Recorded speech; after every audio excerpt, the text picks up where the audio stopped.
নমস্কাৰ সকলোকে স্বাগতম জনাইছো এএইচ লাৰ্নিং ইউটিউব চেনেলৰ অন্য এটা ভিডিঅ'লৈ ইয়াৰ আগৰ ভিডিঅ'ত আমি আৰ্টিকল কেনেকৈ কৰে সেই বিষয়ে অলপ ডিসকাস কৰিছিলো আজি পুনৰ ডিসকাস কৰিবলৈ ওলাইছো যদি আগৰ ভিডিঅ' চোৱা নাই ডেসক্ৰিপচনত লিংক দিয়া আছে চাই লবা ইয়াৰ আগৰ ভিডিঅ'ত আমি এ আৰু এনৰ ব্যৱহাৰ আলোচনা কৰিছিলো আমি সকলোৱে জানো আৰ্টিকল তিনি প্ৰকাৰ এ এন আৰু দা ইয়াৰ আগৰ ভিডিঅ'ত আমি এ আৰু এনৰ বিষয়ে আলোচনা কৰিছিলো আজি আমি আলোচনা কৰিম দাৰ ব্যৱহাৰ মানে দা কোত বহে বলা আজিৰ ভিডিঅ'টো আৰম্ভ কৰো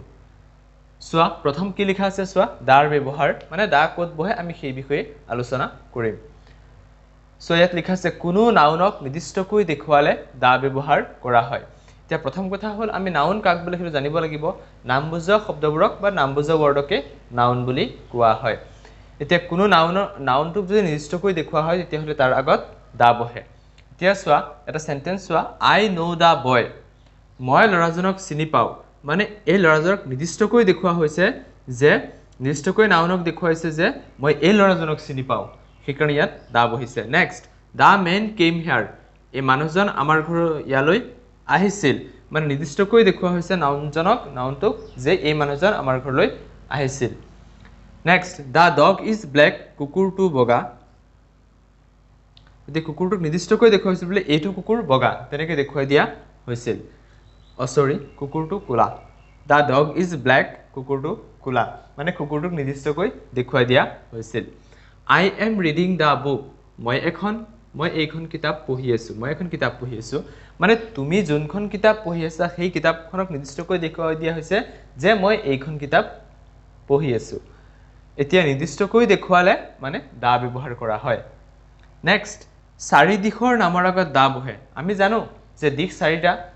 পূব পশ্চিম উত্তৰ দক্ষিণ east west north and south তেছো এই চাৰিটা দিশৰ আগত দা বহিব যেনে সোৱা দা ইষ্ট মানে পূব দা ওয়েস্ট দা নৰ্থ দা সাউথ এতিয়া আমি গম পালো চাৰি দিশৰ নামৰ আগত দা বহে তাৰ পিছৰটো সোৱা কোনো শ্ৰেণী বা জাতিক বুজাবলৈ দা ব্যৱহাৰ কৰা হয় কোনো এটা শ্ৰেণী বা নিৰ্দিষ্ট জাতি বা নিৰ্দিষ্ট শ্ৰেণীক বুজাবলৈ দা ব্যৱহাৰ কৰা হয় ইয়াত শ্ৰেণী বিভাজন জাতি ভেদৰ কথাটো কোৱা নাই এটো অলপ বেলেগ সোৱা the cow gives us milk মানে কি গৰুৱে আমাক গাখীৰ দিয়ে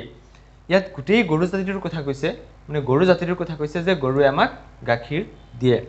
দা ৰিচ আৰ হেপি ধনী মানুহ সুখী হয় মানে যিমান ধনী মানুহ আছে সকলোবোৰ সুখী টকা পইচাৰ ক্ষেত্ৰত সকলোবোৰ সুখী গতিকে গোটেই ধনী জাতিটোৰ কথা কোৱা হৈছে ইয়াত হিন্দু মুছলিম খ্ৰীষ্টান বৌদ্ধ সেইবিলাকৰ কথা কোৱা নাই the dog is faithful animal সোৱা the dog is faithful animal কুকুৰ বিশ্বাসী জন্তু মানে যিমান কুকুৰ আছে পৃথিৱীত গোটেই কুকুৰ জাতিটোক বিশ্বাসী বুলি কোৱা হৈছে ঠিক তেনেকে কোনো শ্ৰেণী বা জাতিক বুজাবলৈ বা গোটেই জাতিটোক বুজাবলৈ হলে দা ব্যৱহাৰ কৰা হয় ইয়াৰ পিছত কি লিখা আছে সোৱা সুপাৰলেটিভ ডিগ্ৰীৰ আগত দা ব্যৱহাৰ দা বহে যেনে আগত ডিগ্ৰী শিকাইছিলো যদি ডিগ্ৰীৰ পাৰ্টটো চোৱা নাই ডেসক্ৰিপচনত লিংক দিয়া আছে চাই লবা ডিগ্ৰী আছিল তিনি প্ৰকাৰ পজিটিভ ডিগ্ৰী কম্পাৰেটিভ আৰু সুপাৰলেটিভ সেই সুপাৰলেটিভ ডিগ্ৰীৰ আগত সদায় দা বহে যেনে এক্সাম্পল চোৱা he is the best boy in our class হি আমাৰ ক্লাছৰ আটাইতকৈ ভাল ল'ৰা মানে আমাৰ ক্লাছত যিমান ল'ৰা আছে সকলোতকৈ সি ভাল এই বেষ্টটো হৈছে সুপাৰলেটিভ ইয়াৰ পজিটিভ হৈছে গুড কম্পাৰেটিভ বেটাৰ সুপাৰলেটিভ বেষ্ট গতিকে সুপাৰলেটিভ ডিগ্ৰীৰ আগত দা বহে আৰু এটা এক্সাম্পল দিছো she is the most beautiful girl গাৰ্লটো দিয়া হোৱা নাই most beautiful girl in our college তাই আমাৰ কলেজৰ আটাইতকৈ ধুনীয়া ছোৱালী সোৱা এই বিউটিফুল ইয়াৰ most beautiful এটো হৈছে সুপাৰলেটিভ ইয়াৰ পজিটিভটো বিউটিফুল আৰু comparative more beautiful সুপাৰলেটিভ most beautiful she is the most beautiful girl in our college সোৱা most beautiful to superlative degree তাৰ আগত দা আছে গতিকে সুপাৰলেটিভ ডিগ্ৰীৰ আগত দা বহে নেক্সট পৰ্বত পাহাৰ নদ নদী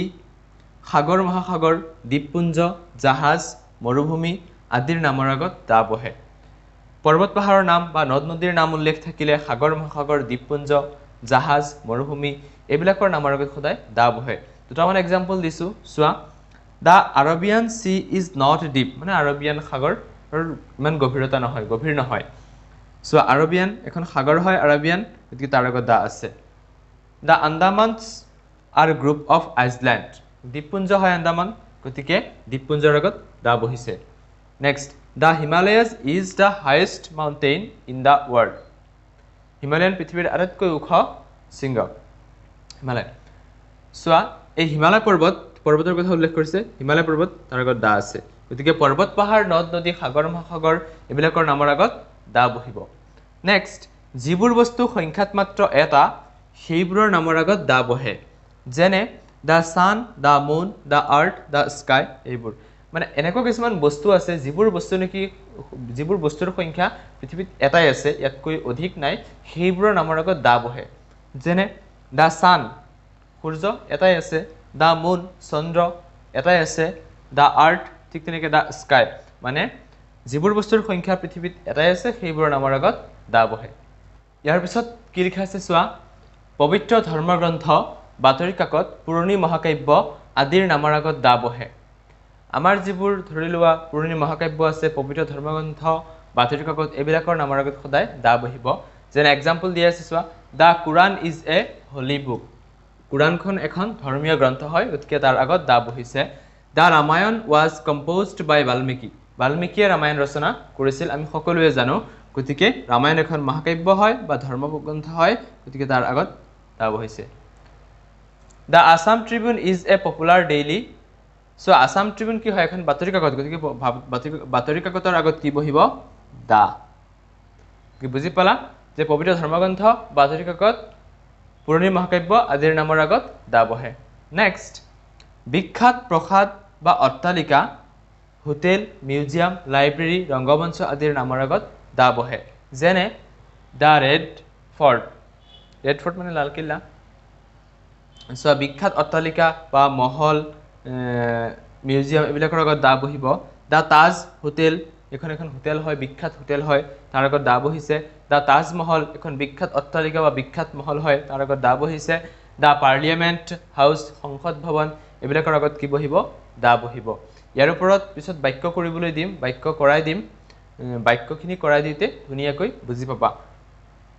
বিখ্যাত ঐতিহাসিক ঘটনাৰ আগত দা বহে যিবিলাক ঐতিহাসিক ঘটনা হৈছিল কিছুমান যিবিলাক বিখ্যাত ঘটনা ইতিহাসৰ পাতত লিখা আছে সেইবিলাকৰ নাম আগত দা বহিব যেনে এটা এক্সাম্পল দিছো চোৱা the battle of Saraighat was fought between the Ahoms and the Mughals সৰাইঘাটৰ যুদ্ধ কাৰ মাজত হৈছিল আহোম আৰু মোগলৰ মাজত গতিকে সেইখন এখন বিখ্যাত যুদ্ধ হয় বা বিখ্যাত ঘটনা হয় তেনেকুৱা ঘটনাবিলাকৰ নামৰ আগত সদায় দা বহিব ইয়াৰ পিছৰ নিয়মটো চোৱা কি লিখা আছে বিশেষ অৰ্থযুক্ত দেশ ৰাজ্য আৰু বিশ্ববিখ্যাত সংস্থাৰ সংক্ষিপ্ত নামৰ আগত দা বহে কিছুমান বিশেষ অৰ্থযুক্ত দেশ আছে বা ৰাজ্য বা দেশবিলাকৰ বিশ্ববিখ্যাত সংস্থাৰ যিবিলাক আছে সেই সংস্থাবিলাকৰ সংক্ষিপ্ত নামৰ আগত মানে শৰ্ট ফৰ্মত লিখা থাকিব সেইবিলাকৰ নামৰ আগত দা বহে যেনে দা USA বিশ্ববিখ্যাত সংস্থা হয় দা USA মানে United States of America the USA the UK মানে United Kingdom the UK the UNO মানে ইউনাইটেড নেশ্যনছ অৰ্গেনাইজেশ্যনছ এইবিলাকৰ আগত সদায় দা বহিব কিন্তু ইউনেস্কো আৰু WHO ইয়াৰ আগত দা নবহে কোনো ৰাজনৈতিক দল সম্প্ৰদায় আদিৰ নামৰ আগত দা বহে ৰাজনৈতিক দল সম্প্ৰদায় এইবিলাকৰ আগত সদায় দা বহিব যেনে Rajiv Gandhi was the president of the Indira Congress Rajiv Gandhi Indira কংগ্ৰেছৰ প্ৰেছিডেণ্ট আছিল গতিকে ৰাজনৈতিক দল বা সম্প্ৰদায় বুজাইছে গতিকে তাৰ আগত চোৱা দা ব্যৱহাৰ কৰা হৈছে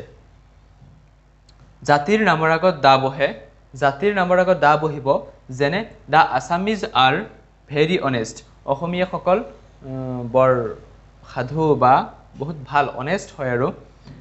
দা ইংলিছ আৰ ব্ৰেভ পিপুল ইংৰাজসকল সাহসী হয় দা জাতি হয় সাহসী হয় কিন্তু চোৱা ভাষাৰ আগত দা নবহে জাতিৰ নামৰ আগত দা বহিব কিন্তু ভাষাৰ আগত দা নবহে যদিহে চোৱা লিখা আছে যদিহে ভাষাৰ লগত লেংগুৱেজ থাকে এইটো চোৱা লিখা আছে যদিহে ভাষাৰ লগত লেংগুৱেজ থাকে তেন্তে তাৰ আগত দা বহে জাতিৰ নামৰ আগত দা বহিব কিন্তু ভাষাৰ লগত দা নবহে যদি ভাষাৰ লগত লেংগুৱেজ থাকে তেতিয়াহ'লে তাৰ আগত দা বহিব যেনে দা আছামিজ লেংগুৱেজ অসমীয়া ভাষা দা ইংলিছ লেংগুৱেজ আছে দা ফ্ৰেঞ্চ লেংগুৱেজ ইত্যাদি এইটো মনত ৰাখিব জাতিৰ নামৰ আগত দা বহে কিন্তু ভাষাৰ লগত দা নবহে যদিহে ভাষাৰ লগত ল্যাঙ্গুৱেজ থাকে তেতিয়াহ'লে তাৰ আগত দা বহিব পঢ়ি ল'ব ভালকৈ দিশ আৰু তাৰিখ বুজাবলৈ দা ব্যৱহাৰ কৰা হয় তাৰিখবিলাকৰ আগত দিশ কিবা এটা দিশ নিৰ্ণয় কৰিবলৈ বা দিশ দেখুৱাবলৈ বা তাৰিখবিলাকৰ আগত দা বহে যেনে দা 15 আগষ্ট দা 26 জানুৱাৰী তেনেকুৱা দিয়া আছে দা 15 আগষ্ট দা 26 জানুৱাৰী এইবিলাকৰ আগত দা বহে আৰু কিছুমান দাৰ ব্যৱহাৰ আছে নেক্সট ধুনীয়াকৈ বুজাই দিম আৰু ভিডিঅ'টোত ভালদৰে চাবা চাই ধুনীয়াকৈ নোট ডাউন কৰি যাবা পিছত নিয়মখিনি লিখাই শেষ হোৱাৰ পিছত বাক্যবিলাক আমি ডিসকাস কৰিম যদিহে ভিডিঅ'টো চাই ভাল লাগে লাইক কমেন্ট শেয়াৰ কৰিবলৈ নাপাহৰিবা আৰু যদিহে ইয়াৰ আগৰ পাৰ্ট 1 টো চোৱা নাই তেতিয়াহ'লে পাৰ্ট 1 ৰ লিংকটো ডেসক্ৰিপচনত দিয়া থাকিব ধুনীয়াকৈ চাই ল'বা আৰু যিসকলে চেনেলটো সাবস্ক্ৰাইব কৰা নাই চেনেলটো সাবস্ক্ৰাইব কৰিবলৈ একদম নাপাহৰিবা থ্যাংক ইউ সো মাচ পুনৰ লগ পাম এটি নতুন ভিডিঅ'ৰ মাজলৈ